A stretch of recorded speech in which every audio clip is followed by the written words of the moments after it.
कहानी की शुरुआत में लेखक टाइगर किंग के बारे में बताते हैं और घोषणा करते हैं कि राजा की मृत्यु निश्चित है। यह रहस्यमय बयान सुनकर पाठकों की जिज्ञासा बढ़ जाती है। इसके बाद लेखक राजा के जन्म और भविष्यवाणी के बारे में बताते हैं। राजकुमार के जन्म के समय की घटना। प्रतिबंधपुरम के महाराजा का जन्म एक शाही परिवार में हुआ था। उनके जन्म पर कई एस्ट्रोलॉजर्स बुलाए गए थे। सभी ज्योतिषियों ने यह भविष्यवाणी की कि यह बच्चा एक बाघ टाइगर के कारण मरेगा। यह सुनकर एक बूढ़े एस्ट्रोलॉजर ने कहा, चूंकि एक दिन हर इंसान को मरना ही है, लेकिन यह राजा विशेष रूप से एक बाघ के कारण मरेगा। यह सुनकर नवजात शिशु बेबी प्रिंस ने आश्चर्यजनक रूप से बोलना शुरू कर दिया। उसने कहा, लेट टाइगर्स बीवेयर, बाघों को सावधान रहना चाहिए। सब लोग यह सुनकर हैरान रह गए कि एक नवजात शिशु कैसे बोल सकता है।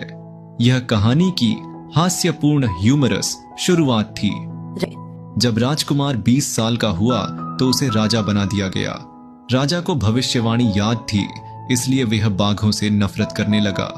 उसने यह घोषणा कर दी कि केवल वही बाघों का शिकार करेगा।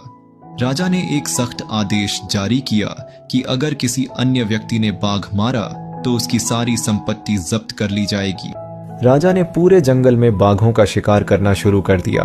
उसने पहले ही साल में कई बाघ मार डाले। राजा यह मानने लगा कि अगर वह 100 बाघ मार लेगा तो वह मृत्यु से बच जाएगा। कुछ समय बाद राजा ने अपने राज्य में 50 बाघों का शिकार कर लिया, लेकिन धीरे धीरे राज्य में बाघों की संख्या कम होती गई। राजा को चिंता हुई कि अगर उसके राज्य में बाघ खत्म हो गए तो वह 100 बाघों को कैसे मारेगा। राजा ने एक नया उपाय निकाला। उसने एक ऐसे राज्य की राजकुमारी से शादी की जहां बाघों की संख्या ज्यादा थी। जब भी वह राजकुमारी के राज्य जाता तो वहां के जंगलों में बाघों का शिकार करता। इस तरह उसने आगे के 49 बाघों को मार दिया। राजा ने 99 बाघों को मार दिया था। अब उसे केवल एक और बाघ मारना था, लेकिन बहुत कोशिशों के बाद भी उसे 100वां बाघ नहीं मिला।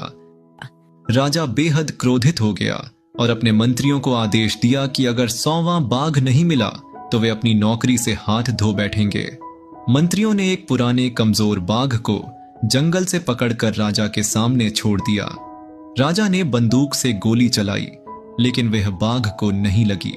बाघ बेहोश हो गया, लेकिन राजा को लगा कि उसने उसे मार दिया। मंत्रियों ने राजा को सच्चाई नहीं बताई और जब राजा चला गया तो एक सैनिक ने बाघ को मार दिया। राजा